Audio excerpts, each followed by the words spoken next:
김성태 당 권한대행이시죠, 지금. 개헌이 애들 장난이냐? 그러면서 지금 개헌론을 들고 나왔습니다. 여야 개헌론, 그때와 지금 입장이 뭐가 달라진 건가요? 그래서 갑자기 개헌 카드를 꺼냈는데 지금 여당, 야당 속내를 잠깐 짚어주세요. 그때는 안 된다고 했죠, 야당이. 근데 이제 와서 다시 개헌하자?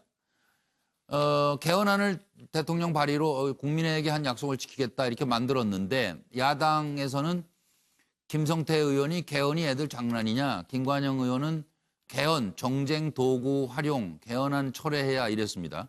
그리고 야당은 본회의 불참하고 의결 정족수 부족해서 결국 불발로 끝났던 것이 2개월 전인데 지금 다시 자유한국당 김성태 권한대행이 문재인 정부는 개헌에 침묵한다, 안 하려는 속내 아니냐 이렇게 나오고 바른미래당 김관영 원내대표는 민주당이 개헌 논의에 적극 임하라 이런 주문을 하고 있습니다. 청와대와 민주당에서는 왜 이제 와서들 그러시지? 야당에서 먼저 군불된 개헌은 이번에는 그럼 어떻게 될런지 들어보시겠습니다. 네. 명실상부한 지방분권을 위해 지방분권 개헌을 추진하겠습니다.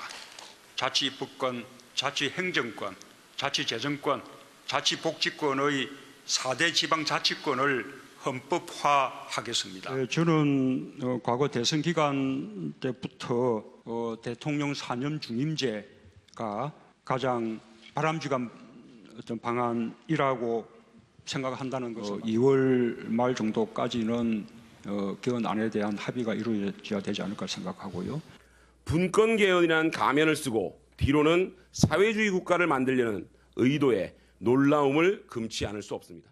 더불어민주당은 국회 중심의 국민 개헌을 위해 아무런 조건 없이 협상에 임할 준비가 되어 있습니다. 개헌의 중심은 국회입니다.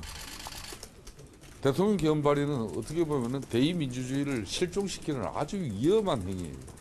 그걸 국회 정당 대표가 앉아서 그걸 받는다는 것은 이거는 민주주의의 후퇴입니다. 이번 개헌은 첫째도 둘째도 국민이 중심인 개헌이어야 함을 분명히 말씀드립니다. 국회는 대통령이 국민의 뜻을 모아 발의한 헌법 개정안을 단 한 번도 심의조차 하지 않은 채 국민 투표 자체를 할 수 없게 만들었습니다. 저희의 상식으로는 도저히 납득할 수 없는 일입니다. 아울러 문재인 정부의 정책 방향을 바꾸는 개각뿐만이 아니라 나라의 시스템을 바꾸는 개헌에도 적극 나서주기 바랍니다. 이미 국민들과 여러 차례 약속한 대로 지방선거와 연계된 간제 개헌이 아니라 진정한 국민 개헌을 이제 추진해 가야 할 판에 어찌된 일인지 문재인 정권과 민주당이 연일 묵묵부답으로 침묵을 지키고 있는 데 대해 혹시라도 개헌을 하지 않으려는 속내는 아닌지 의구심을 갖지 않을 수 없습니다. 불과 몇 달... 이 정치 참 모르겠어요. 정치부장 오래 하신 김광덕 전 부장부터 말씀해 주십시오. 간단하게 말하면 예. 혁이 이기냐 헌이 이기냐의 싸움입니다.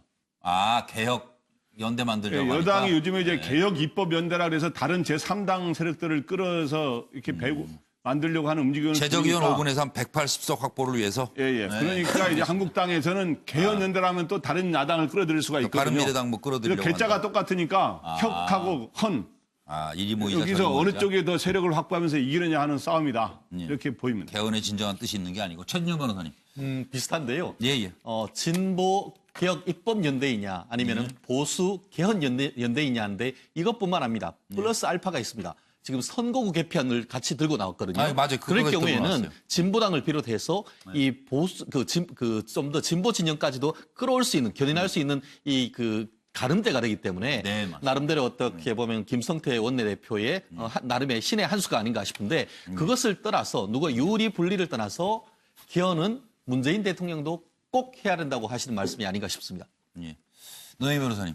참 정치하시는 분들은 정말 여러 가지 것들을 고려하시면서 상황마다 다르게 행동하시니까 우리가 맞아요. 국민들이 정말 따라가기가 어렵습니다. 네. 저는 개헌이 가장 중요한 것은 누구를 위한 개헌이냐가 중요하다. 그런데 이렇게 본인들의 당을 위한 혹은 정말 정치를 위한 개헌이라고 하는 것은 좀 부적절하지 않나 생각이 들고요. 예. 그럼에도 불구하고 우리 최 변호사님은 신의 한 수라고 얘기했지만 예. 물론 당의 입장에서 신의 한 수일 수 있겠지만은 이게 국민 전체를 위한 것인지 좀 생각을 해보실 필요가 있지 않나 생각이 듭니다. 이제 양문석 박사님.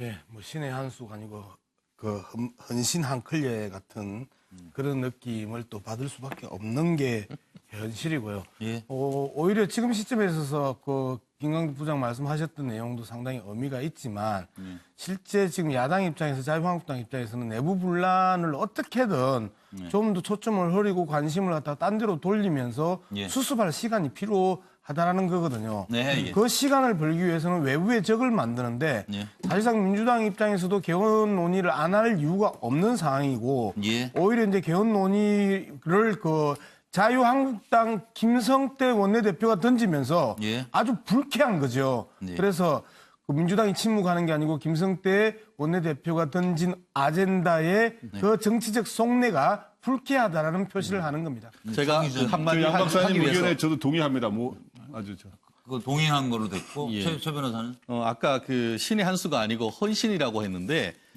그럼 개헌을 헌신짝처럼 버리시겠습니까? 저는 자, 그렇게 묻겠습니다. 그 헌신 한 걸리라고 이야기했던 게 이러한 그 정쟁적 요소들을 띠고 아주 못된 속내로 문제 제기를 하는 이 행태에 대한 부분을 지적한 네, 것이고 예, 나는 알아들었습니다. 최변이 이야기했던 개헌은 반드시 해야 된다는 부분에서 그건 동의를 동의하시고. 해요. 네, 그런데 왜 그러나- 이 타이밍이냐라는 거예요. 그 타이밍이 오히려 그렇다고 하면 6.13 선거 때 하려고 했던 타이밍이 문제가 아니고 결국 그 한국당 같은 경우에도 2018년 내로 하자라고 했고 지방선거가 끝났기 때문에 그와 같은 논의하는 것 자체가 못된 속내다 이런 식으로 표현한다는 것은 매우 부적절한 것이 아닌가 항상 생각합니다. 중요한 의제를 던질 때는 예. 지난번에 대한 기본적인 사과나 예. 자신들에 대한 반성이 전제한 이후에 예. 자신들이 무산시킨 개헌 논의를 지금 시점에 있어서 갑자기 들고 오면서 앞뒤 맥락도 없이 들고 오면서 당내 분란에 대한 시간 벌기라는 의도가 잘 뻔히 전달됐어요. 보이는 전달됐어요.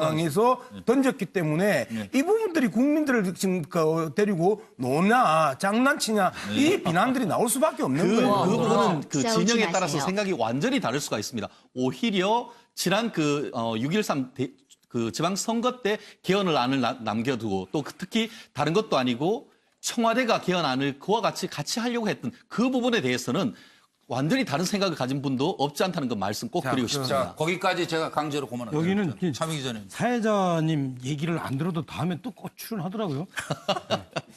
그 제가 생각할 때 그 이래요. 당연한 얘기를 사회자가 이 정치는요 두 가지가 함께 가요. 항상 정치 행위자가 할 때는 하나는 명분, 하나는 이익. 근데 이게 지금 자유한국당에서 개헌을 내세운 거는 예.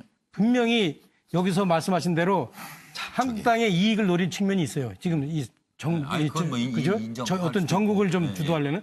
근데 또 명분도 있단 말이에요. 예. 그죠? 왜냐하면 대통령께서 이게 반드시 개헌해야 된다고 했기 때문에 네, 네. 예, 그런 두 가지 측면이 있어요. 그럼 그것이 어떤 객관적인 현실이에요. 제가 볼 때는. 예, 저 지금 김영준. 한국당이 두려워하는 것은 사실은 개혁연대가 이 일정 정도 정비를 하면 개헌연대로 갈 수 있기 때문에 규모가 되기 때문에. 그랬을 때는 실질적으로 다음 총선이 훨씬 더 힘들어진다는 걸 알기 때문에 예, 예. 사실은 개헌하자고 한 것보다는 사실은 말은 예. 실제로 보면 어떤 개헌을 꺼내지만 겁을 내고 있고 비판하고 있는 것입니다. 예, 예. 진정성에 대해서 누가 자유한국당이 예. 정말 개헌을 염원하는 정당이다. 네. 그렇게 생각하는 건지 국민들한테 한번 물어보시기 바랍니다. 잠깐만. 근데요, 뭐. 개헌 연대가 현재 지금 여당 연대가 개헌 연대 안 돼요. 3분의 2가 안 되잖아요. 아무리 과반은 되더라도. 정치는 그 움직이는 의원이셨던 분이 것이고 그거 시간을 모르고 통해서 얘기해요. 만들어가는 것이죠. 대세를 근데 아까 만들어가는 과정. 한국당이 이번에 싸우지 개헌론이 마세요. 명분이 있다 그랬는데 처음 버스 왔을 때 안 타고 두 번째 버스 타자고 좀 다시 같이 타자고 하는 거는 명분이 그건 좀 약한 것 같아요. 그래서 저는 현실적으로 개헌이 이번엔 어려울 것 같아요.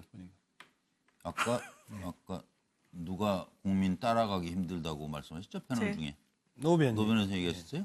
정치권에 돌아가는 얘기를 보면 국민 따라가기 힘들다고. 네. 머리가 팽팽들 돌아가셨어. 네. 그거는 국민은 생계형이라. 그러니까요. 먹고 사는 게 바빠가지고. 그러니까 우리는 참 우리는 다른 것 같아요. 경제를 어쨌든 살려놓으셔야 될 거예요. 그리고 다음 얘기로 넘어가겠습니다. 이 돈이 많으면 참 좋은 것 같아요. 항공기 안전 운항은 이착륙 때가 가장 중요하다는 걸 우리가 상식으로 알고 있습니다. 조양호 회장까지 구속영장이 청구된 위기의 한진가는 과연 이번에도 연착륙이 가능할까요?